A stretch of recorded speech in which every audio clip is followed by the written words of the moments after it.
Lo primero que quiero decir, antes de presentar yo creo que al invitado de excepción de esta tarde, es que este curso, esta Semana de la Ciencia, esta iniciativa de la Universidad Europea Miguel de Cervantes, desde mi punto de vista es muy interesante. Yo creo que para vosotros que sois alumnos y estáis acostumbrados a ir al aula, creo que podéis sacar muchas conclusiones y muchas opiniones de lo que vais a escuchar aquí, sobre todo de José Antonio. Y bueno, esperemos que en estos minutos que vamos a estar, pues podamos aprovechar el tiempo y sobre todo vosotros os sirva para seguir aprendiendo y mejorando en vuestra formación. Bueno, sabéis que estamos en la 7ª Semana de la Ciencia en Castilla y León. Es un evento de toda la Unión Europea que se celebra también en el resto del país. Y aquí estamos para hablar de divulgación científica, entre otras cosas. Bueno, esta tarde vamos a escuchar la intervención de un ilustrador y de quien les habla. Y a continuación vamos a abrir un turno de intervenciones o de preguntas que quizás sea lo más importante de estas mesas redondas. Bueno, en términos generales yo creo que todos, nosotros y vosotros, estamos de acuerdo en la importancia fundamental de la ciencia, de la investigación, de los avances, en definitiva del progreso de toda nuestra sociedad. Como periodista, yo soy periodista, mi interés en el mundo científico se centra fundamentalmente en la divulgación, en la comunicación, en llevar a los ciudadanos el saber, en eso que ahora se llama, o algunos lo llaman, transferencia del conocimiento. A la hora de divulgar, de informar, de formar, de entretener o de comunicar ciencia, hay multitud de herramientas. Algunas de ellas son la fotografía, la infografía, la ilustración, y de ellas principalmente vamos a hablar esta tarde en este Museo de la Ciencia. Nos acompaña José Antonio Peñas. Él es un profesional, más ilustrador que infógrafo o infografista, según me dijo él. José Antonio lleva 23 años dedicándose a la ilustración y a la animación, aunque él se considera también un divulgador. Se tituló en Ingeniería Agrícola, aunque su pasión por las ciencias naturales, sobre todo por la paleontología y por la historia, le llevaron por otros derroteros profesionales. Ha publicado trabajos en la revista Red, en Geo, en Muy Interesante, Muy Historia, Muy Junior, en XL Semanal, en Focus Italia, Focus Polonia, en Quest, etc. Además, ha realizado ilustraciones y animaciones para el Planetario y el Museo de la Ciencia de Madrid o para el Museo de la Ciencia de Cuenca. También ha expuesto sus trabajos principalmente sobre historia antigua en diversas muestras y exposiciones. José Antonio Peñas es un profesional adaptable, hace humor, hace retoque fotográfico. No sé si el famoso Photoshop del que se habla tanto ahora en el mundo sirve para los menesteres científicos. También recreación en 3 dimensiones, ilustración tradicional, creación y animación de personajes, etc. José Antonio Peñas, como decía antes, prefiere que le llamen ilustrador y no se considera un artista, sino un artesano, porque su trabajo lo hace con las manos. José Antonio, buenas tardes, bienvenido. La palabra es tuya. Cuando empecé en esto, yo entregaba mis trabajos en papel, lo fotocopiaban y lo pegaban en la maqueta de la revista, que era un DIN A3, en donde pegábamos los dibujos fotocopiados y se tecleaban los textos, se recortaban y se pegaban. Por eso se les llama maquetas. Ha llovido bastante desde entonces. Manejamos ahora ordenadores, programas bastante sofisticados, pero en esencia el trabajo sigue siendo el mismo. No ha cambiado mucho la manera de hacer las cosas. Antes habéis oído que no me gusta el término infografista. Eso es un término muy técnico. Simplemente indica algo hecho gráficamente. Por eso me gusta más el término ilustrador. Lo que yo suelo hacer es ilustrar. He hecho de todo, en efecto. Y sobre todo lo que más me gusta es la divulgación, así que más o menos se me va a considerar un especialista en ese tema. Por cierto, que suele pensarse que este trabajo requiere ordenadores con manzanita. Yo manejo los 2 sistemas operativos a la vez, conectados en red, y encuentro ventajas en uno que en otro. Así que personalmente encuentro que la disyuntiva es lo que te dé del bolsillo. Si hay algún vaquero en la sala, le ruego que las piedras me las tire al final, no ahora.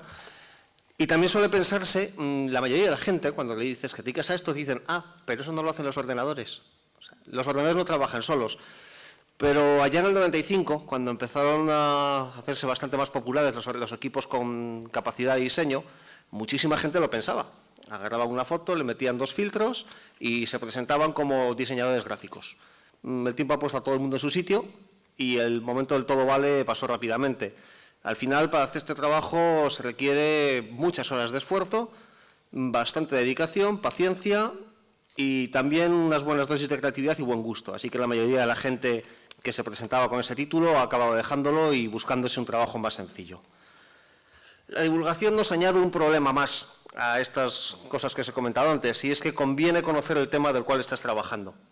Nadie te va a pedir que haga una tesis doctoral sobre algún tema científico, pero sí debo ser capaz de entender la documentación que me han pasado, debo ser capaz de entender qué es lo que el autor me está pidiendo y debo ser capaz de decidir yo si lo que he hecho es inteligible o no. Es decir, que si yo no entiendo el resultado final de mi trabajo, probablemente el lector tampoco lo va a entender. Otra cosa que también influye bastante es el temperamento. Aquí hay que trabajar muchas veces en equipo y en estos casos la gente demasiado tímida o los divos o la gente huraña pues tienen bastantes problemas.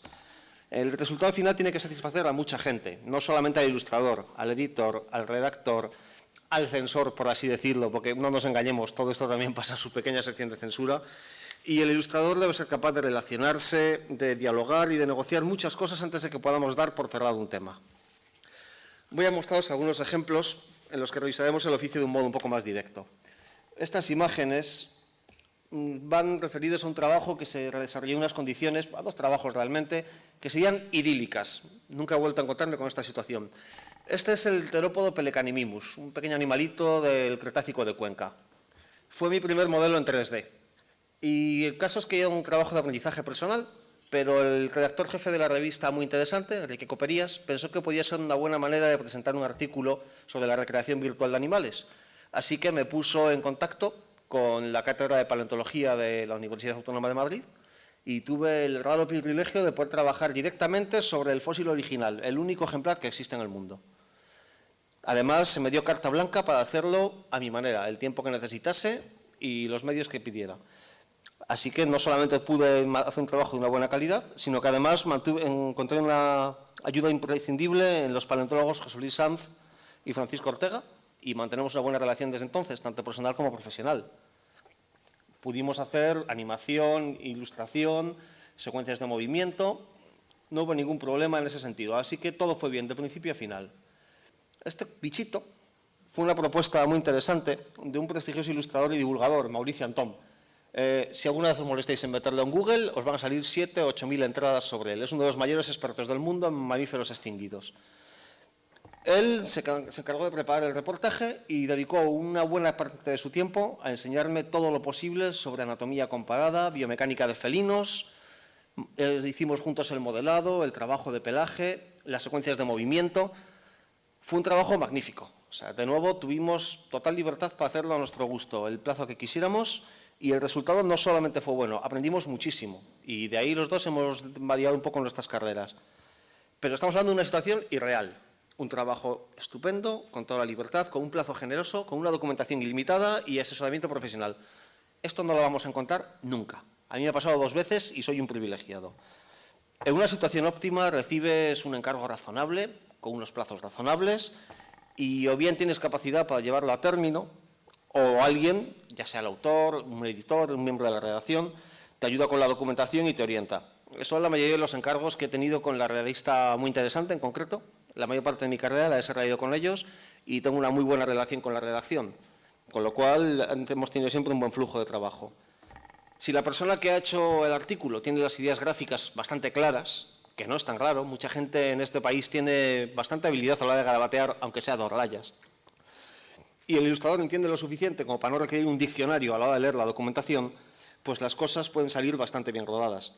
Al plantear el tema, preparamos entre ambos algunos esquemas básicos, buscamos una solución gráfica aceptable y, si es posible, incluso podemos calcular ya el espacio necesario. Hablamos con el jefe de maquetación y ya tenemos organizado un poco el trabajo de maqueta.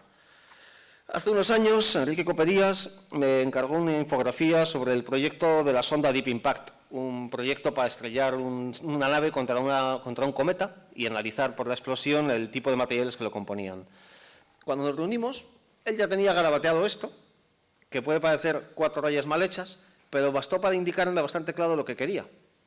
A partir de aquí, lo único que tuve que hacer fue buscar los planos correspondientes, construir un modelo tridimensional de la sonda para luego poder elegir la orientación que más nos gustase y, finalmente, escenificar una secuencia que narrase el acercamiento al cometa Tempel y la secuencia de impacto de la sonda. Aquí, directamente, es un trabajo a 4 manos. El redactor ha intervenido tanto más que yo en el resultado final. Yo simplemente me he encargado de la parte técnica. Esto es una secuencia bastante sencilla de narrar. Y, bueno, sí, digo narrar, porque en general, hombre, si el cliente nos pide algo parecido a esto, aquí no hay nada más que hacer. Una vista del sistema solar, esta en concreto me la pidieron para el semanal, pues no hay mucho problema. No es una información compleja, nadie tiene que tener ningún problema para entender lo que estamos narrando aquí. Pero normalmente no es así en la divulgación. En general no ilustramos objetos, hay que ilustrar procesos. Y los procesos deben ser comprensibles, eso es lo fundamental. Si luego podemos hacerlo bonito, pues mejor. Pero ante todo tiene que ser comprensible. Este es un ejemplo bastante sencillo. Hablábamos de la influencia de los rayos cósmicos sobre la Tierra. Entonces, simplemente lo... Dime. ¿Cuál es el modo? Perdona. ¿Diapositiva? Vale. Bueno. Simplemente hicimos una narración muy lineal. Vamos de lo general, el sistema solar, la influencia de los rayos cósmicos, cómo nos entran, pasamos a la influencia sobre la Tierra y luego finalmente a un detalle de la atmósfera y cómo los rayos cósmicos influyen en la atmósfera y de qué manera la Tierra reacciona a ellos. Un proceso sencillo, fácil de entender, de arriba a abajo y de lo general a lo particular. Sin embargo, en esta otra imagen, no es mía, es de 2 auténticos genios de la National Geographic, Sam Van Houten y Samuel Velasco. Reflejaron toda la información sobre todas las misiones que se han hecho al sistema solar en una sola imagen. Cualquier información hay que buscarla con detalle, pero al primer vistazo se puede apreciar toda la idea de conjunto. Es elegante, es informativo, esto es una obra maestra. Vamos a ver un caso intermedio, más sencillo, un poco más complejo que el primero. En este caso de un trabajo médico. Se trataba de contar cómo funcionaban una serie de sistemas defensivos en nuestro sistema circulatorio. Por dar un poco de variedad hicimos esas navecitas espaciales y que no quedase tan soso. Pero el caso es que hicimos la ilustración y cuando lo pasamos a maqueta, la maquetadora, María José Olmedo, se dio cuenta de que habíamos metido la pata, yo había metido la pata, y había cruzado 2 de los procesos, de manera que empezaba uno aquí y terminaba aquí, y el otro empezaba aquí, se cruzaba a esta altura y terminaba al otro. Me sugirió la manera de solucionarlo, un código de colores sencillo.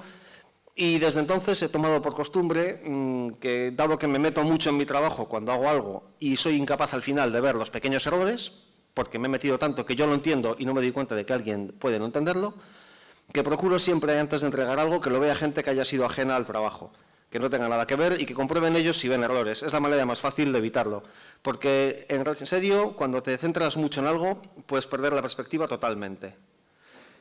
Esto es un caso en el que no era posible contactar con el autor. En este caso se trataba de ilustrar el proyecto del nuevo viaje a la Luna, que por cierto la NASA acaba de desecharlo después de varios años en el candelero. Entonces la información era la que suministraba la propia agencia a través de su web.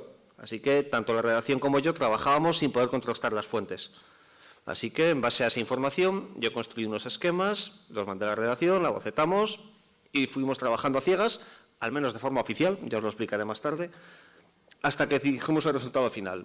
En posteriores publicaciones de la NASA pudimos ver que habíamos acertado bastante, se acercaba bastante a lo que ellos tenían en mente, así que, aunque no tuvimos ningún contacto con ellos, el resultado era bastante aceptable. Sin embargo, a veces el trabajo en equipo es imprescindible.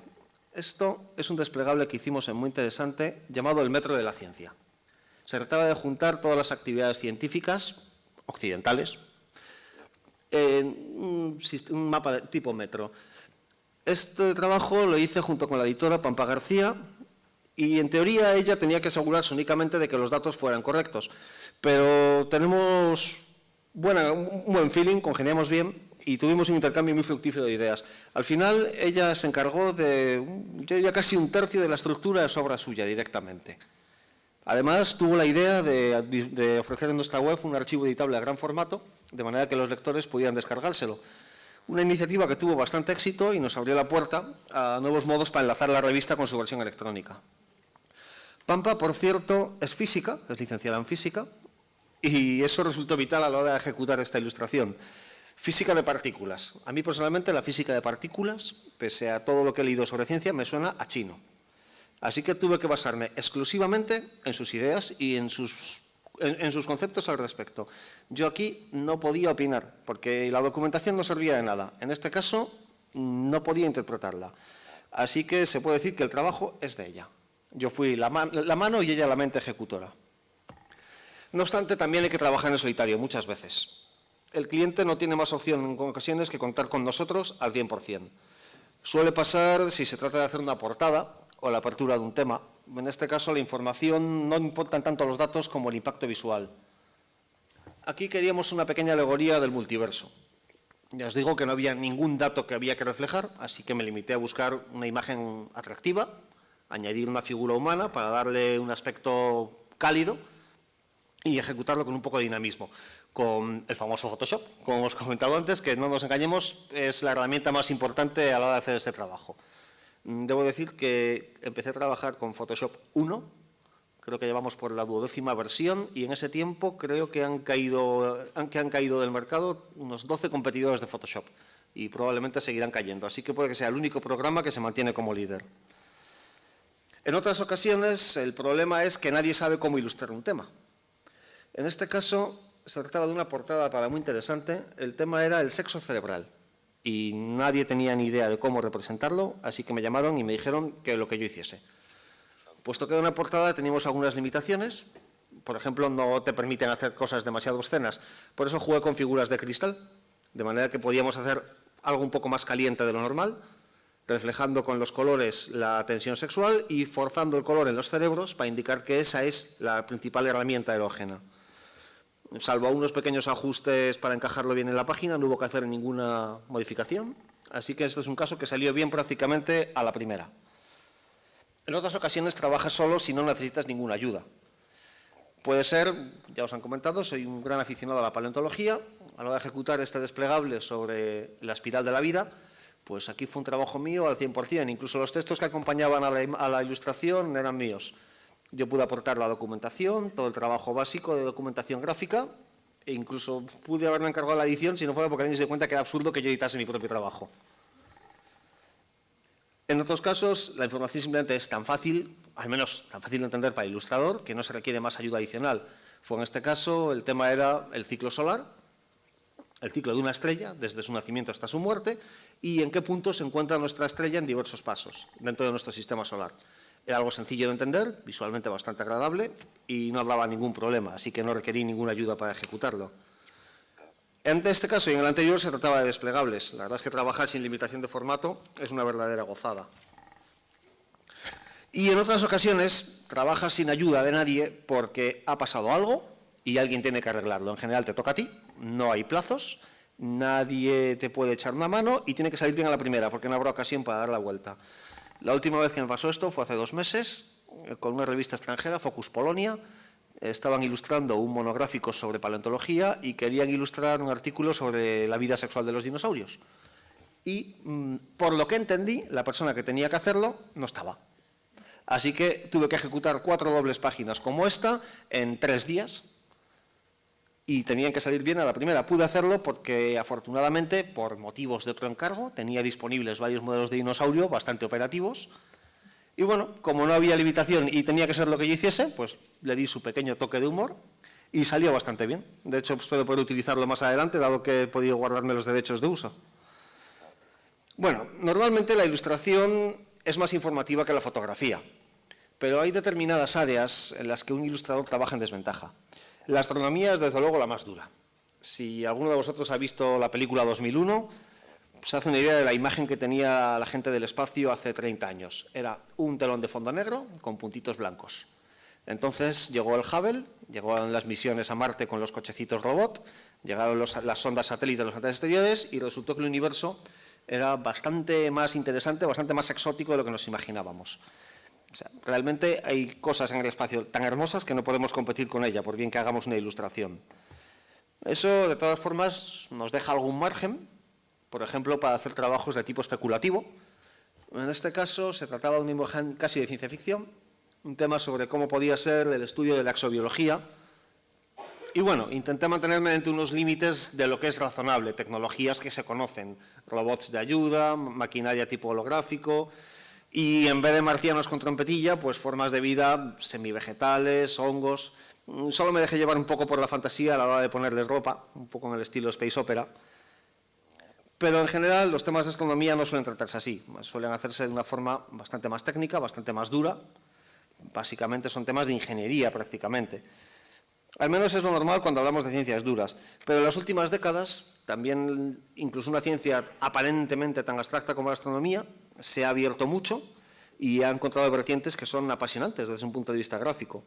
Así, por ejemplo, en esta imagen se trataba de explicarle al lector hasta qué punto se oscila el universo a nuestra vida y en qué condiciones es posible que se forme, tanto dentro de la galaxia, donde más del 80% es extremadamente antivida, como en nuestro sistema solar, donde apenas un pequeño cinturón nos permite sobrevivir.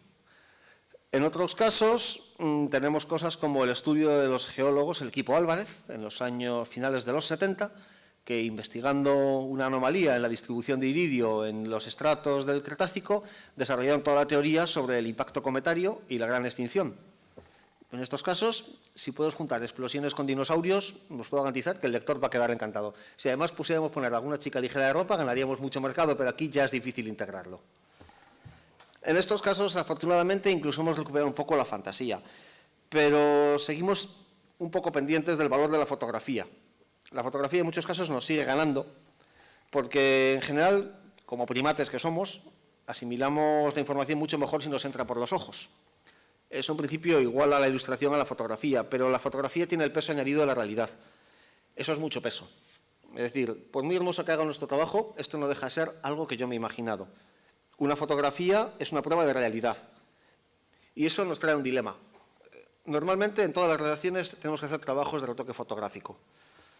Muchas veces son ajustes técnicos. Se trata simplemente de componer las luces y las sombras para que la imagen quede bien reproducida, de que el ajuste de RGB a cuatricomía no se nos haga desaparecer colores, perfilar algo porque tienes que silutearlo por encima de un texto o restaurar una imagen defectuosa. Sin embargo, a veces hacemos fotomontajes. Aquí modificamos la fotografía con fines narrativos o conceptuales. En este caso se trataba de hablar de ciencia y religión. No hay ningún problema, digamos, ético en una imagen de este tipo. No creo que ningún lector vaya a pensar que estamos difundiendo la idea de que Albert Einstein tuvo una vida secreta como miembro de la Iglesia. Pero hay límites que son peligrosos de traspasar. Hace unos años, National Geographic, en su edición americana, publicó una panorámica fascinante de Egipto, en la cual se habían reunido en una sola toma las 3 pirámides de Giza y la Gran Esfinge. Recibieron muchos parabienes y un fotógrafo experto en Egipto hizo unos cuantos cálculos y comprobó que ese encuadre era imposible desde el punto de vista óptico. Llamó a la redacción y finalmente confesaron que habían hecho un fotomontaje, pero no lo habían puesto en la propia revista. Desde entonces se ha puesto un código deontológico en esa redacción bastante duro, en el sentido de que no se modifica la realidad bajo ninguna circunstancia. Puede parecer un detalle menor. Hablamos de unas pirámides de 4.000 años y de una estatua. Recuerdo hace años, cuando el juicio contra O.J. Simpson, que 2 revistas, Newsweek y Time, publicaron la misma imagen en portada de O.J. Simpson, pero Time hizo unos pequeños ajustes de color, de manera que O.J. Simpson parecía muchísimo más negro, sus ojos estaban más reducidos y la frente mucho más estrecha. Según ellos, había sido un pequeño problema en la calibración. Es bastante dudoso que fuera así. En cualquier caso, alterar la realidad puede llegar a implicar un fraude. Hace ya unos años, una publicación extranjera, no voy a mencionar cuál, me pidió que hiciera unos retoques en algunas fotografías de supuestos avistamientos ovnis. Se trataba de que cogiese lo que eran, hablando en plata, putas manchas blancas sobre fondo negro y los convirtiese en naves espaciales creíbles. Y pensaban publicarlo tal cual. Eso me pareció fraudulento, así que les dije que no. Al final salió publicado. Supongo que encontraron a un ilustrador con menos escrúpulos o con unas deudas más grandes, porque, por desgracia, la ética no siempre cuadra con tu hipoteca. En cualquier caso, sí es factible modificar una foto si eso va a hacer más comprensible su información. La mayoría de las fotografías que hemos visto de la superficie de Marte no son fotografías reales. Son imágenes tomadas por los satélites y luego modificadas desde un ordenador para hacer comprensible lo que la NASA está buscando. Aquí, si no fuese por un programa informático, simplemente veríamos unas cuantas manchas grises. Sucede lo mismo con las fotos del Hubble. Esos colores que vemos son interpretaciones informáticas, pero sin ellos no podríamos entender lo que estamos viendo. Pasa igual con la fotografía clásica. Una cámara, ya sea analógica o digital, capta muchos más detalles de los que puede ver un ojo. En este ejemplo, haciendo un mínimo ajuste de las curvas, puedes poner al descubierto toda la estructura de la sangre debajo de la piel, que en general está apagada porque las fotografías tienden a iluminar, de manera que todo se quede un poco amortiguado. Manejando parámetros podemos conseguir que determinada información sea accesible. Esto no es fraudulento, estamos ayudando al lector a comprender lo que queremos explicarle. Sin embargo, insisto, hay que tener mucho cuidado con este tipo de cosas y ver dónde puedes poner el límite. Bueno, volviendo a la ilustración, una herramienta que he usado mucho y que personalmente encuentro que es muy útil para la divulgación es el sentido del humor. Si conseguimos que el lector sonría un poco, es probable que preste más atención y se anime a leer algo que le podría pasar desapercibido. Pues algo tan tonto como algún guiño. Esto se trataba de una apertura de un tema sobre materiales fotoactivos.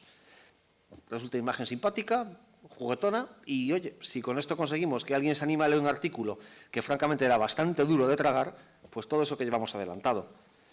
Otras veces incluso prescindimos directamente de las sutilezas y nos vamos al gag puro y duro. En este caso se trataba de contar los problemas que supone el aislamiento y la soledad del espacio a los astronautas de la Estación Espacial. En este caso se trataba de explicar las virtudes del orgasmo para curar el dolor de cabeza. Y también en esta ilustración queríamos reflejar el peligro que supone la basura espacial para los exploradores.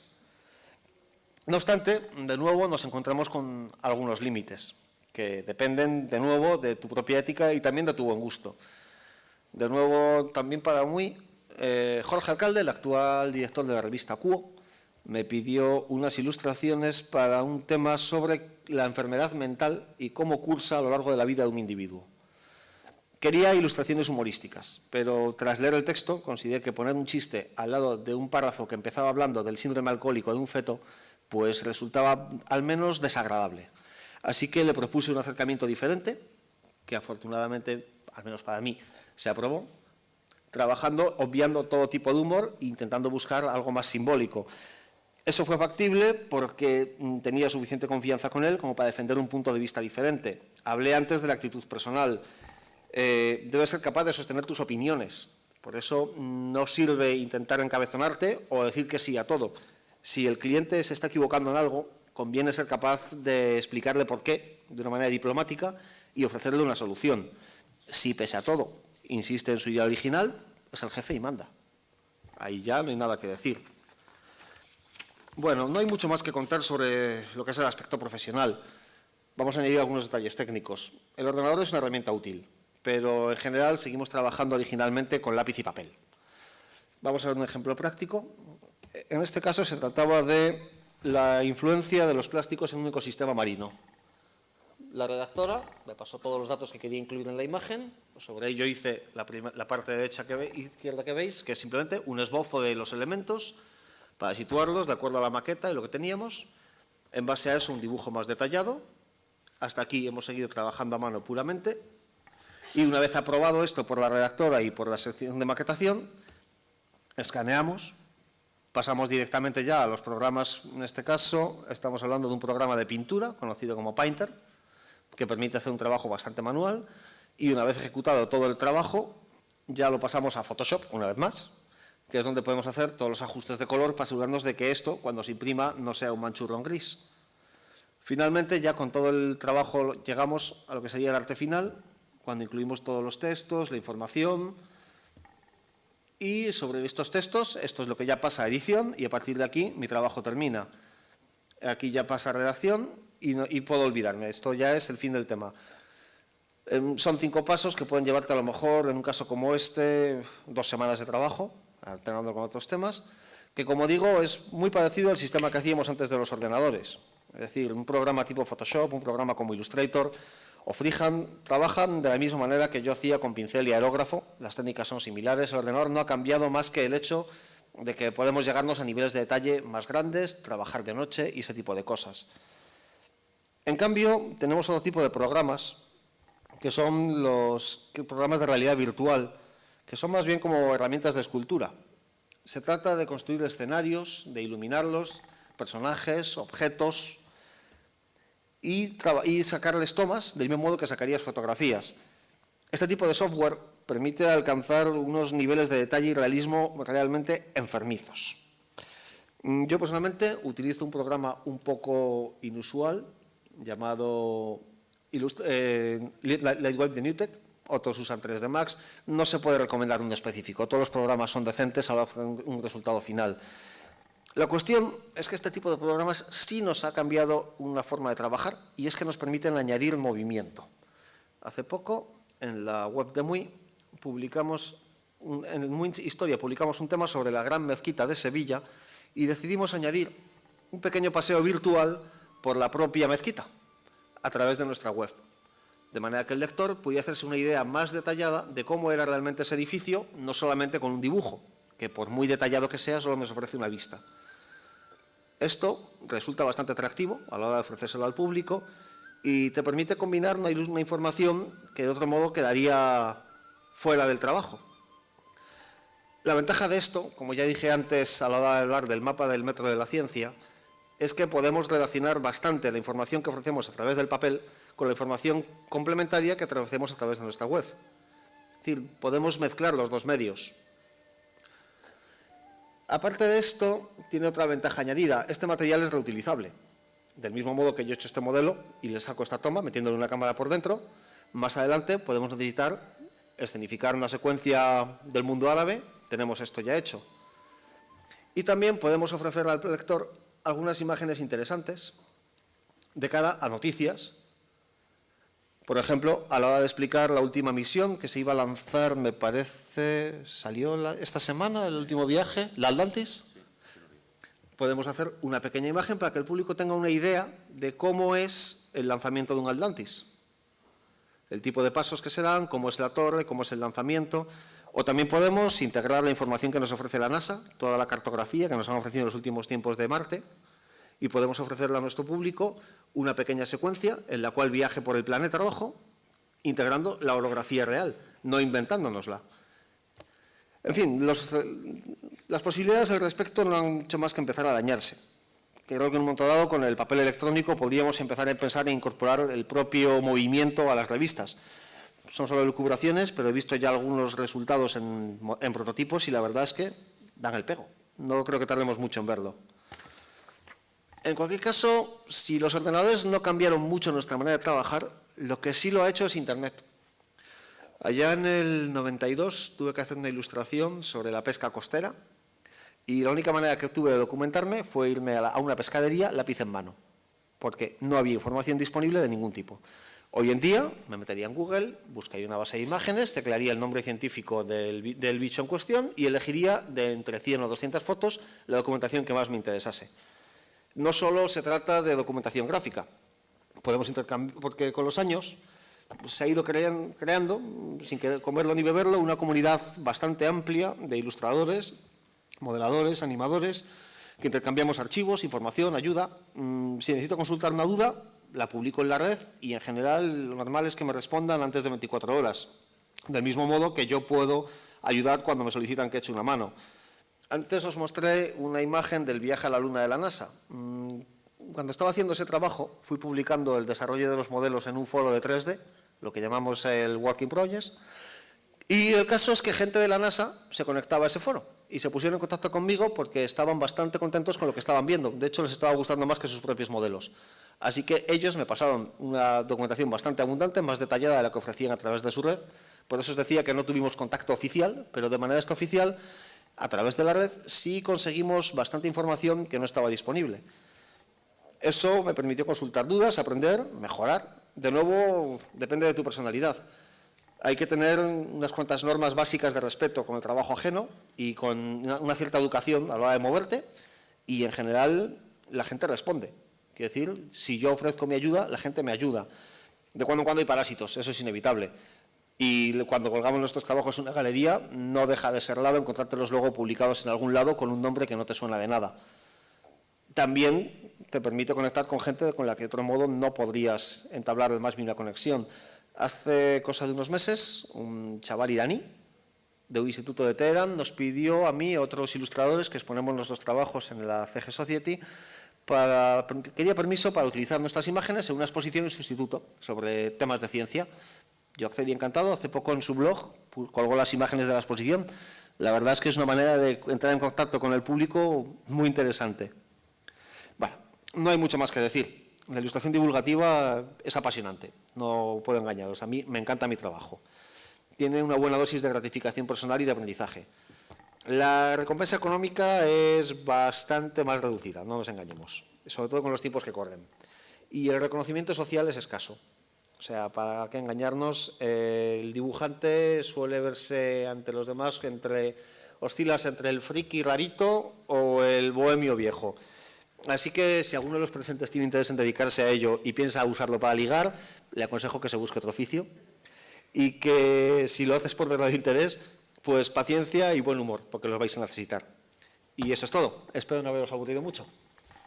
Bueno, José Antonio ya ha aportado ingredientes suficientes para la posterior mesa redonda para que podáis intervenir los demás. Antes me vais a permitir que en 10 minutos rápidos os cuente algunas cosas que sí me gustaría comentar hoy aquí. Bueno, yo decía antes, soy periodista, he tenido suerte, el privilegio de haber trabajado en la radio, en la tele, en la prensa escrita. Ahora estoy en un gabinete de comunicación, volveré a los medios porque es lo mío, pero eso me ha permitido ver esta profesión y lo que es la comunicación en términos generales, y si hablamos de comunicación científica, en términos más particulares. Bueno, yo soy ahora mismo responsable de comunicación de la Consejería de Educación y me gustaría subrayar que las instituciones públicas correspondientes, por ejemplo, las consejerías de educación, tienen interés y mucho en la divulgación de la ciencia. Una de mis tareas consiste en trabajar con las universidades para que hagan visible su trabajo científico, pero no solamente para un público especializado, sino y sobre todo para el ciudadano de a pie. La transferencia del conocimiento que mencioné al principio debe ir desde las universidades hasta la sociedad en dos sentidos. Por un lado, en un sentido económico. Hay que ir a las empresas, porque las empresas son las que crean empleo, por ejemplo. Y la ciencia también tiene la obligación de servir para crear empleo. Por ejemplo, vamos de un tema muy elevado, metafísico, a algo mucho más real, ¿no? Como es trabajar y que la gente pueda tener un salario, ¿no? Y por otro lado, también las universidades tienen que transmitir su conocimiento, su ciencia al ciudadano de a pie. Como sabéis, no todo el mundo ha ido a la universidad y es importante que la ciencia la pongamos al alcance de todos. Bien, si hablamos de fotografía, de infografía, de ilustración, que son herramientas de comunicación científica y desde mi punto de vista, de alguna manera son arte de artistas o de artesanos, como decía José Antonio antes. La infografía, la ilustración, la fotografía científica nos sirven para explicar mejor las ideas, los conceptos. Con ellas proporcionamos al lector, al telespectador, un conjunto de datos, de elementos claves para entender mejor lo que estamos viendo, ¿no? Los textos ayudan a entender las imágenes, pero no las reemplazan nunca. Los dibujos y las imágenes en ocasiones no necesitan explicación. Ya sabéis aquella expresión de más vale una imagen que 1000 palabras, ¿no? La ciencia necesita de personas capaces de convertir las ideas en realidad. Y esto se explica mejor, se entiende mejor a través, según el caso, pues de fotografías, de infografías, de ilustraciones. 3 ámbitos que desde mi perspectiva se han profesionalizado mucho en las últimas décadas. ¿Cómo llega alguien a convertirse en ilustrador o en fotógrafo científico? Aquí tenéis un ejemplo de alguien que hizo una ingeniería y se dedica a esto, ¿no?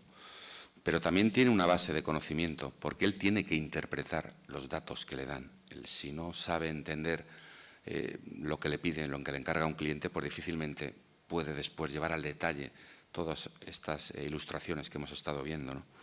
Bien, hay quien tiene vocación desde niño, lógicamente para esto como para todo, y hay quien se encuentra en el camino con esta profesión, ¿no? A nosotros, a la Administración, lo que nos interesa sobre todo es que quien se dedica a esto, a la divulgación científica, pueda formarse lo máximo posible.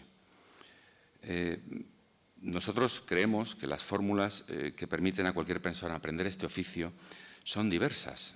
Se llega de diferentes maneras a ser un comunicador de investigación científica. Por ejemplo, aquí en Castilla y León, en España en general, tenemos que decir que fotógrafos, ilustradores, infógrafos científicos proceden de ámbitos absolutamente diversos. Algunos de los más veteranos son autodidactas, aprendieron pues, porque tuvieron un maestro, porque aprendieron ellos solos trabajando. Pero hoy día eso prácticamente es imposible, ¿no? Hay multitud de caminos para adquirir la formación necesaria para poder dedicarse a lo que se dedica José Antonio, ¿no? Nosotros entendemos que, por ejemplo, puedes llegar desde las bellas artes, puedes llegar desde la comunicación audiovisual en el ámbito universitario, pero también, por ejemplo, desde el diseño, desde las enseñanzas artísticas superiores, que es algo muy novedoso en este país en los últimos años, pues ilustración gráfica, medios audiovisuales, pero también, por ejemplo, desde los ciclos formativos de la formación profesional, de los ciclos formativos superiores. Y hago un pequeño paréntesis porque yo, hasta hace 3 años, conocía poco la formación profesional, tengo que reconocerlo. Conocía gente que había estudiado, o profesores, pero ahora que estoy un poco más metido en el tema, he descubierto que la formación profesional de grado superior tiene un nivel altísimo. Son como ingenieros técnicos, para que nos hagamos una idea, y sobre todo son súper demandados por las empresas. Las empresas quieren a titulados en formación profesional superior, y algunos se dedican a cosas relacionadas con esto. Bien, hoy hay centros de formación públicos, privados, donde se pueden aprender estas profesiones. Dedicarse al mundo científico tiene que ser una opción o una elección, pero desde mi punto de vista, con una cámara de fotos, cualquiera no es capaz de hacer divulgación científica, como cualquiera no es capaz con un papel y un bolígrafo o un lápiz de hacer ilustración, ¿no? Y sobre todo ilustración científica, que es lo que nos ocupa hoy en este foro. Se puede estudiar en medio mundo un máster, un título universitario, grados que son ahora, y todo eso hay que llevarlo a medios de comunicación que son más clásicos o más modernos. José Antonio ha hablado de Internet, de las páginas web, por ejemplo, ¿no? Donde se ve mucha ilustración, pero si nos vamos a la prensa escrita, a los medios impresos, pues tenemos fotografía e ilustración desde hace pues mucho tiempo, ¿no? Y un ilustrador o un fotógrafo tiene que trabajar con los medios tradicionales y con los medios más actuales, más modernos, los que hay y los que están por llegar. Por esta combinación entre las técnicas tradicionales, las nuevas tecnologías, el mundo actual obliga a los profesionales a una formación específica y constante a lo largo de la vida laboral. Hemos escuchado hablar de distintos programas, pero para conocer todos esos programas hay que meterse en ellos. Y eso exige trabajo, esfuerzo, etcétera, etcétera. Aquí en Castilla y León uno puede estudiar en diferentes provincias distintas cosas, ¿no? Como decía antes, en la universidad, pues estudiar diseño en Valladolid o Bellas Artes en Salamanca, y si vas al diseño gráfico te puedes ir a Soria, etcétera. En todos los casos podríamos encontrar personas que están, por un lado, enganchadas a la ciencia, porque les gusta, y eso es lo importante, y que podrían ser perfectamente profesionales de la divulgación científica. El científico actual podría, ¿por qué no?, ser fotógrafo o ilustrador. De hecho, hay un montón de ejemplos. Hay investigadores que sabían y que saben hacer dibujos, fotografías, que saben aportarlos a su trabajo para explicarse mejor. Sin embargo, lo normal hoy día ya no es eso. Lo normal es que el trabajo sea en equipo y cada uno haga lo que mejor sabe hacer. Unos deben de investigar, deben de trabajar en el laboratorio o recorriendo ese mundo para buscar restos de dinosaurios, y después tiene que haber otras personas que sepan plasmar eso, esas ideas, esas investigaciones. Pues da igual que sea una fotografía, en una ilustración, depende del caso, depende del interés, depende del objetivo, el público al que se quiera uno dirigir, ¿no? Uno ejecuta la investigación y el otro sabe expresarlo de una manera que mejor llegue a los ciudadanos. Al fin y al cabo, eso es la comunicación, ¿no? Desde que nuestros antepasados pintaban las paredes de las cuevas de Altamira, que yo he tenido el privilegio de ver, yo creo que eso es un ejemplo de ilustración científica, ¿no? O algo parecido, ¿no? Porque ya era gente que expresaba sus, bueno, por lo que veían, ¿no? Bien, pues hasta las recientes fotografías, que también se ha hecho aquí mención del telescopio Hubble, ¿no? En el espacio han sido muchos los que se han implicado en la comunicación de la ciencia, en la divulgación de la investigación. A todos ellos yo creo que debemos darles las gracias por lo que han hecho, por habernos ayudado a comprender mejor el mundo en el que vivimos, que fue de aquellos dinosaurios que desaparecieron, cómo eran, ¿no? Si veis en el cine o en las ilustraciones que había antaño, y lo ha dicho José Antonio, a lo que podemos ver ahora en recreación, bueno, pues es una maravilla, ¿no? Lo que es la realidad virtual, ¿no? Pero nos hace entender mejor cómo era aquello, ¿no? Y eso es lo importante, que al final el ciudadano, el público de a pie, yo, perdonadme, soy periodista y al final es lo que tengo en la cabeza, es la comunicación tiene que llegar a todos y la comunicación científica, sobre todo, tiene que llegar al ciudadano de a pie. Los que hemos tenido la suerte de estudiar, pues quizá lo entendamos mejor, o quizá no, pero tiene que llegar a todos y eso exige un esfuerzo a la hora de explicar las cosas. Y los ilustradores o los fotógrafos nos ayudan a eso, a explicar mejor las cosas, a entenderlas mejor.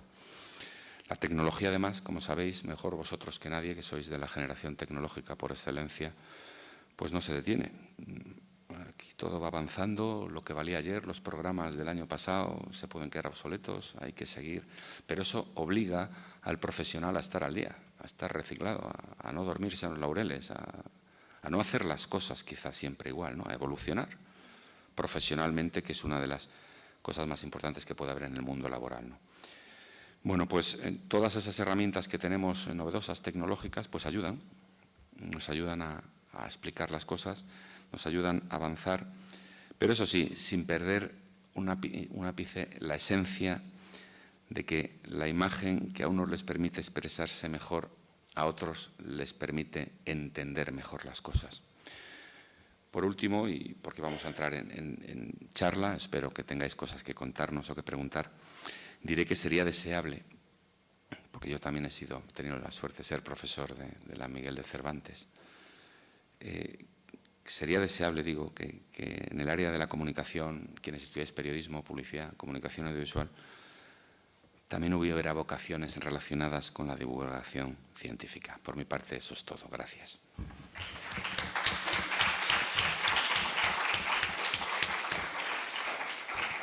Bueno, y ahora es vuestro turno. Yo creo que hay muchas cosas que preguntar. Tenemos hasta 20 más o menos, así que, por favor, adelante. Animaros, ¿eh? Bueno, ¿no preguntáis? Bueno, pues pregunto yo. Hay una cosa, José Antonio, y espero que luego alguien me siga. Has hablado del código deontológico, del código ético. Has hablado varias veces Sí. de que no has hecho cosas.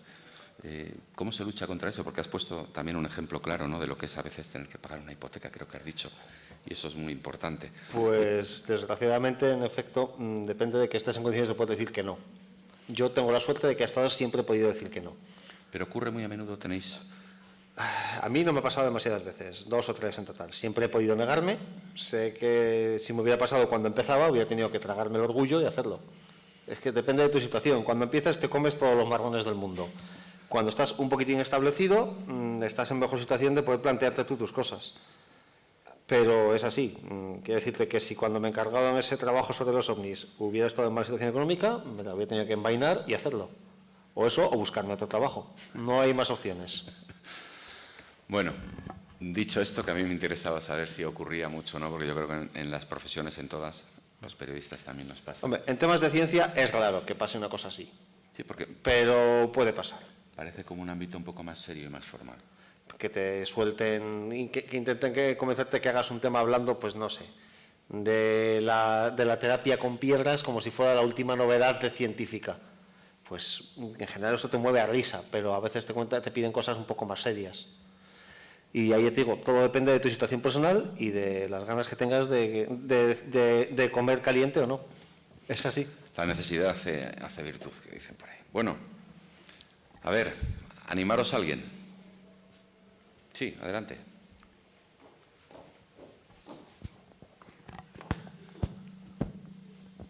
Bueno, mi pregunta es, básicamente, ¿qué diferencias encuentras entre lo que es un ilustrador y un diseñador gráfico? Las diferencias principales. Porque, por lo poco que he visto, por las ilustraciones sí que se pueden parecer al trabajo de un diseñador gráfico. Personalmente creo que un diseñador gráfico tiene un área de trabajo más amplia. Es decir, no solamente la cuestión de la ilustración, sino la composición en página, el trabajo tipográfico, también un poquito de entender el tema de los titulares. Es decir, yo puedo encargarme a veces de ese tipo de cosas. En general, en una redacción, yo hago mi trabajo como ilustrador y otra persona, un maquetador, jefe de arte, se encarga, digamos, de la puesta en página. Entonces, un ilustrador puede ser diseñador gráfico y a la inversa, pero no son exactamente el mismo trabajo, son áreas que se solapan.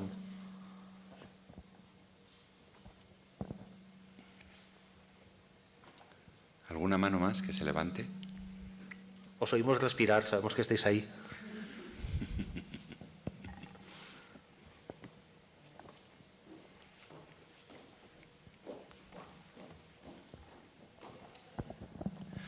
Hola, buenas. Yo doy clases de infografía y animación y he tenido la necesidad anteriormente de formarme en este campo y lo he tenido, esto sería para para José Antonio, perdón. Sí. Me he tenido que formar autodidácticamente, o sea, buscando yo los programas, mirando por internet, aprendiendo. Me gustaría saber cuál es tu caso, si tienes una formación detrás. Me he oído que eras ingeniero. Bueno, mi carrera me sirvió sobre todo para darme una buena base a la hora de temas de ciencias, no para los temas de informática, porque terminé en el año 92, o sea, es cuando estos temas estaban en pañales. Ya os comenté, mi primer programa fue Photoshop 1 y tuve la suerte de que encontré uno de los pocos manuales que había en castellano al respecto. Un programa de ese tipo Photoshop o los programas de dibujo vectorial como Painter, Freehand, Corel, son sencillos de manejar. Es decir, el proceso de trabajo es bastante fácil, se parece mucho a la manera de dibujar normalmente y empresas como Adobe tienen manuales de usuario muy prácticos. Yo cuando estábamos en Freehand 4, tuve un problema con la distribuidora de Freehand, así que decidí pasarme a Illustrator y con el manual de Illustrator en la mano me llevó una semana manejar el programa sin ninguna dificultad. El problema fue a la hora de manejar programas de 3D. Empecé igual, cogí los manuales, me descargué el programa que pensé que más me interesaba, empecé a estudiar los manuales y más o menos a la 10ª página me di cuenta que no entendía nada de lo que me estaban diciendo. Así que no tuve más narices que buscarme ayuda. En mi caso, un curso de 6 meses. O sea, hay software sencillo, que es fácil de manejar, pero los programas complejos que te permiten generar animaciones, iluminación, efectos de movimiento, te requieren ayuda. O sea, en la red puedes encontrar trucos, pero un profesor te enseña bastante más. Vale, y a razón de esto también quería preguntarle a Pedro que leí hace 6 meses que se iba a impartir en Valladolid un máster relacionado sobre todo con la edición tridimensional de imágenes, infografía, etcétera, y luego no se ha vuelto a saber sobre el tema. ¿Se sabe algo? Yo no sé nada nuevo. Yo sí que lo escuché varias veces. Yo no sé si es porque la crisis a las universidades también les ha hecho algunos de los proyectos que tenían entre manos, sobre todo a la hora de másters y de cursos de ese tipo, bueno, pues dar un paso atrás, ¿no? Y no sé, no conozco el caso concreto porque sé que se habló, no he vuelto a saber más. Las razones no las conozco, pero conociendo un poco el mundo de las universidades por dentro, sobre todo de las públicas, bueno, no están dando pasos en nuevas cosas porque, como sabes, estamos en medio proceso de espacio europeo de educación superior, etcétera, etcétera. En fin, un poco se están reubicando los departamentos. Las universidades públicas suelen ser bastante grandes, por lo menos algunas de las que tenemos por aquí. Y yo creo que no están ahora en eso, pero no te puedo decir con absoluta seguridad cuál es la razón. Otra pregunta por aquí.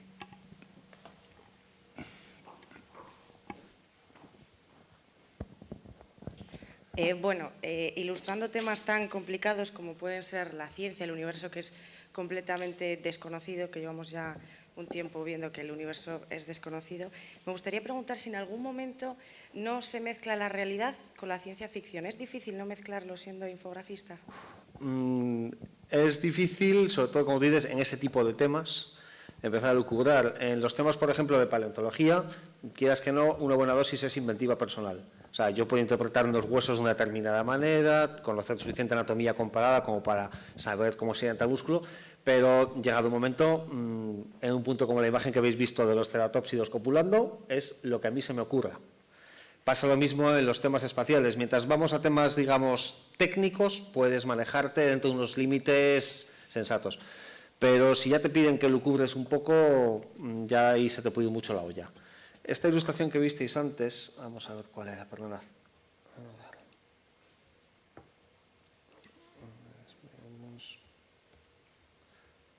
Se hicieron dos versiones de esta ilustración. Me la encargaron a mí y otro ilustrador, Carlos Aguilera, porque se quería utilizar una para portada y una para apertura. Yo hice esta, que como digo es más bien técnica, muy fría. En cambio Carlos tiró por la vía fantascientífica, o sea, con un campo de flores marcianas, unos trajes que por cierto se parecían bastante a estos, pero muy exóticos de colores, mucho brillo, navecitas espaciales. Funcionaba muy bien para una portada. Para la apertura se optó por esta, por la versión, digamos, más técnica. Y en ambos casos los dos nos estábamos inventando. Es decir, nadie nos dijo cómo podíamos hacerlo y puesto que esto no existe nos lo teníamos que inventar desde cero. Yo aquí puedo tirar de cosas conocidas. Me basé para mi modelo de robot en lo que son los modelos de robot que se están utilizando en exploración espacial. Pero igualmente podía haber cogido el robot de Perdidos en el Espacio y tampoco me hubieran dicho nada al respecto. O sea, ahí ya es un poco el gusto personal. En todo caso, creativos. ¿Qué remedio? Sí, sin ese elemento base no se puede llegar a lo demás. Tenemos otra pregunta por aquí.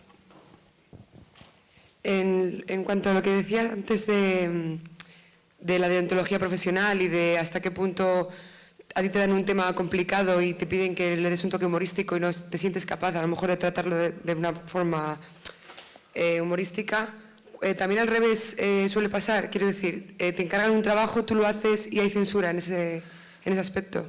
Bueno, siempre cuando me plantean un trabajo, en general me dan, si hay algunos límites que no se van a rebasar, me los dan directamente.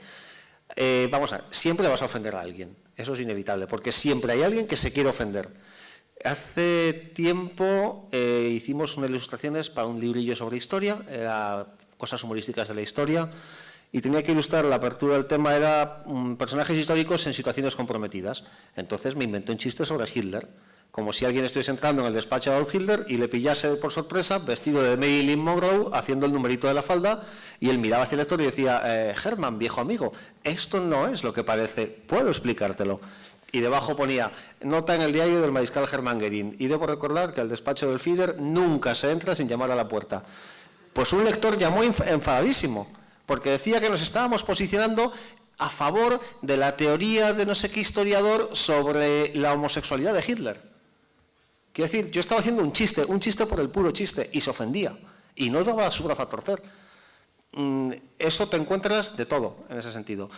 Censura propiamente, una vez ya te han encargado un trabajo, me la he encontrado raras veces. Pues a lo mejor he hecho un tema y lo que he hecho puede pasar que no se parezca en nada a lo que tenía en mente el cliente. En ese caso, o me lo rechazan directamente o negociamos. Pero al menos en los temas de divulgación científica no hemos tenido demasiados problemas de ese estilo. Sueles encontrártelos más en asuntos de actualidad, en temas de historia, como te acabo de decir. Sí hay algunas pegas en los temas de ciencia, no tanto por parte de las redacciones, que en general son gente razonable, sino por situaciones como cuando te entra al saco algún creacionista o gente de ese calibre. Pero te digo que gente dispuesta a ofenderse te la vas a encontrar siempre. Y también depende un poco del estilo del buen gusto. El ejemplo que os he puesto de los temas de la enfermedad mental, pues sospecho que hubiera sido bastante más ofensivo al ilustrarlo de manera humorística. Hubo gente que me dijo que las ilustraciones que hice, como las dos que habéis visto, les resultaban muy duras y que eso también le ofendía. Mira, es imposible contentar a todo el mundo. Sí, yo añadir, en el mundo de la actualidad, evidentemente, que siempre hay alguien que se molesta, pero en el mundo de la ciencia, mi experiencia es que a veces quien se molesta son los propios investigadores, o algunos, o los de la teoría B, porque dice, no, es que eso que tú estás diciendo ahí, o esto que dice el artículo, el suplemento, no es cierto. Hay una teoría nueva que investigadores ya americanos y tal dicen que, claro, como tú no eres científico no lo sabes, y al final lo que estás contando pues es una visión, una versión de alguien, ¿no? Pero sí es curioso que en el mundo de la ciencia ocurran estas cosas. No ha desaparecido. Por ejemplo, vamos a ver, ha desaparecido en determinados ámbitos. Hoy en día las películas de tipo infantil parece que si no las haces en 3D nadie va a ir a verlas. Sin embargo, sigue habiendo gente dispuesta a trabajar de otra manera. No sé si habréis visto Wallace y Gromit, La maldición de las verduras, pero esa gente hace animación con plastilina. Se apoya luego en el ordenador para el trabajo de edición, pero todavía trabajan con plastilina. El estudio Ghibli de Miyazaki, ahora van a estrenar de nuevo su película Mi vecino Totoro, os la recomiendo a todos, es una maravilla. Trabaja con ordenadores, pero sigue trabajando a mano. Y además lo hacen de manera asombrosa. Lo que consiguen hacer no lo iguala ningún infografista. Recuerdo la última película suya que vi, El viaje de Chihiro, era un trabajo de recreación de un mundo nuevo, una imaginería, una fantasía que es que me desbordaba. Pero es lógico, Miyazaki es un genio, puro y duro. De todas formas, es una cuestión de herramientas. La gente de Pixar puede que trabaje puramente con ordenadores, pero está mucho más cerca del espíritu de Miyazaki que del espíritu de Disney. Recuerdo, hablando con el tío que había hecho, ¿recordáis el corto Los pájaros de Pixar? De unos pajaritos que se burlaban de un pájaro grande. Ese corto es obra de un becario de Pixar. Pixar entrena a su propia gente en su propia universidad. Hay hostias por entrar ahí dentro. Entonces, el chaval tenía una idea. Ofreció los garabatos a su profesor. El profesor se lo llevó directamente al jefe de Pixar, a Lasseter, que le pareció que podía funcionar. Entonces fueron a hablar con el chaval y dijeron, mira, la idea nos gusta, haznos un storyboard. Les llevó un storyboard, sobre ello perfecto. Ahora cuéntanoslo y convéncenos de que tiene gracia. Que es, por ejemplo, como trabajaba la Warner Brothers en los años heroicos. Yo recuerdo haber visto un documental con Jack Jones y toda su gente, escenificando entre ellos el número de temporada de patos, temporada de conejos, para asegurarse que funcionaba. Pues es lo que tuvo que hacer él. Y luego, a mano, dibujarse todos los elementos que podía requerir para la animación. Vale, el resultado final se ha hecho con un ordenador, pero todo el trabajo previo lo ha hecho un chaval a mano. Entonces, el ordenador no es más que una herramienta. Hay gente que lo utiliza, hay gente que no, sigue utilizándose animación tradicional. He visto cada vez menos esos ciertos cortos muy buenos hechos a mano por algunos dibujantes. Gran parte de la animación que se hace con Flash es animación a mano, pura y dura, solo que ayudada por un soporte informático. Acabará desapareciendo, no nos engañemos. Requiere unos medios bastante costosos y el ordenador, la gran ventaja que tiene es que te abarata muchas cosas. Y sobre todo te permite enmendar los errores bastante rápidamente. En esencia, cuando yo hago una animación como las que habéis visto, o las animaciones, bueno, esta imagen que vi aquí al principio sería, a ver, aquí. Estos serían los fotogramas clave para un movimiento de un tigre. Yo ya no tengo que dibujar todos los movimientos que habría intermedios. Simplemente he calculado los ciclos de movimiento de los músculos y he realizado los pasos básicos que necesitaba para hacer el salto. El ordenador ya me calcula el resto, pero todo el trabajo previo he tenido que hacerlo yo. Es un gran ahorro de tiempo. Si tuviese que hacerme mano a mano todos los intervalos, pues a lo mejor lo que me podría haber llevado 6 meses me puede llevar varios años. Ese es el principal problema, el tiempo. Entonces me temo que sí, que al final veremos cómo desaparece, sobre todo porque cada vez quedan menos buenos dibujantes tradicionales que sean capaces de hacer los trabajos técnicos de las secuencias intermedias entre los pasos y ese tipo de cosas. Y cada vez hay más gente que trabaja con ordenador. Hola. ¿Os ha afectado a los ilustradores la crisis actual? ¿Disminuyendo la calidad de los trabajos, el presupuesto que tenéis, el tiempo? Ha disminuido los presupuestos en todos, en todo. Y desde luego en las colaboraciones se ha notado. Yo estoy en una situación casi privilegiada porque ya llevo bastantes años y tengo un volumen de trabajo bastante amplio, pero ha habido publicaciones que han cerrado, gente que se ha ido a la calle. El mercado de libros también ha cerrado en gran parte, con lo cual hay mucha gente sin encontrar trabajo.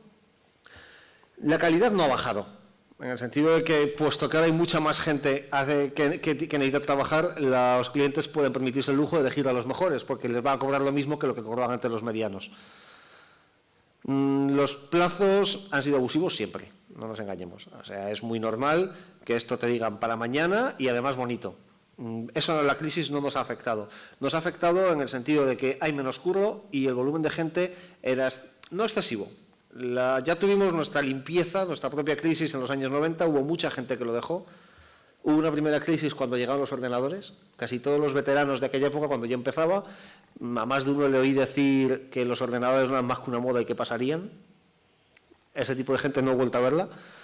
En los años 90, os digo, dejaron el curro a mucha gente que se había incorporado convencidos de que dándole un botón lo iban a hacer todos solos, pero, digamos, había un porcentaje flotante de gente que se ha quedado ahora mismo tirada y hay bastante demanda. Entonces, ese es el problema, que cuando hay más ilustradores que trabajo, los precios bajan siempre. Vamos a ir terminando porque nos han cambiado el horario y se va a adelantar un poco la clausura de esta jornada. Bueno, pues a través de tu presentación nos has mostrado un poco los resultados bastante sorprendentes. Y lo que a mí me gustaría saber es, resumidamente, puesto que desconozco un poco el tema, cuáles son los procesos que un ilustrador lleva a cabo desde que se mete en su escritorio hasta que con el ordenador, etcétera, pues lleva a cabo el trabajo. Bueno, vamos a ver. Lo primero, antes de ponerme a dibujar de nada, suelo intentar relajarme un poco y pensar un poco sobre lo que tengo que hacer.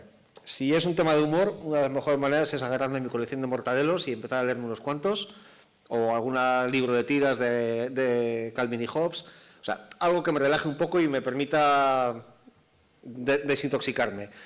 Después, una vez ya tengo un poco claro qué es lo que quiero hacer, lo normal es que me ponga a garabatear, hasta que tengo más o menos compuesta, bueno, como os enseñé antes, a ver en qué parte estaba, lo que es el boceto inicial, esta parte de aquí.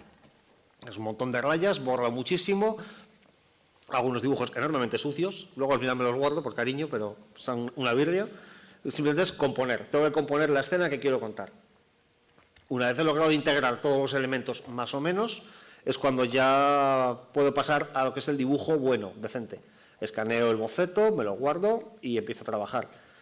Lo que es el proceso de una ilustración como esta, este lápiz puede haberme llevado unas 10-11 horas aproximadamente, dándole al lápiz y a la goma. En general, como ya digo, trabajar con lápices blandos se ensucia mucho, aprovecho la goma para sacar brillos, luces y más o menos, una vez estoy satisfecho con el dibujo a lápiz, escaneo. Antiguamente directamente trabajaba ya el color sobre el original a lápiz. El problema es que pierdes el original y como se te jodía el original a color, la habías cagado. Escaneo y ya trabajo en programas de pintura. Painter es un programa bastante... Bueno, yo uso una versión muy vieja, está por la versión 12, yo utilizo todavía la 4, pero es porque me gusta, estoy muy cómodo con él. Es un programa que simula acuarelas, es lo que mejor hace. Entonces es lo mismo que cuando dibujaba a pincel originalmente. Este proceso, pues lo mismo, hasta que estás a gusto, hasta que tienes todos los colores a gusto combinados, pues te puede llevar un par de días.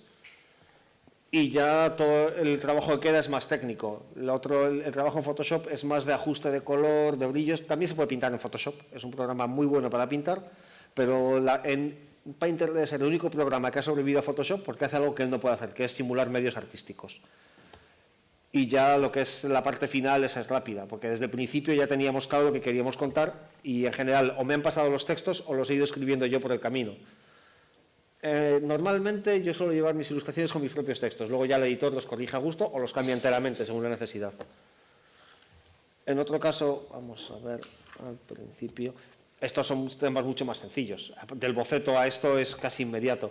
Un boceto a lápiz, en cuanto tengo las 4 rayas que necesito, trabajo directamente con Illustrator, estos son dibujos vectoriales, tienen la ventaja de que puedes escalarlos al tamaño que necesites sin ningún problema, mientras que un dibujo tipo Photoshop se pixela a menos que le hagas una resolución brutal.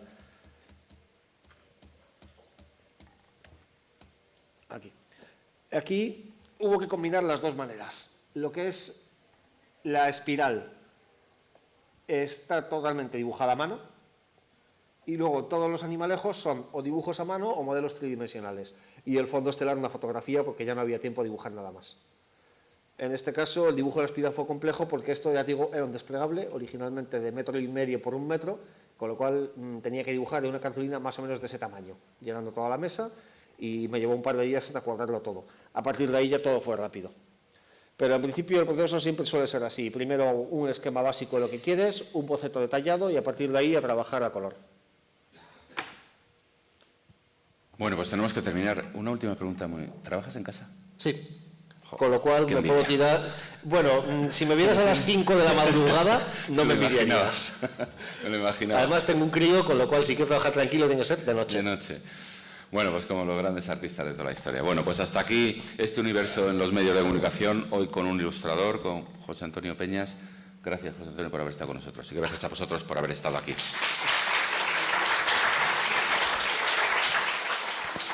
Ahora...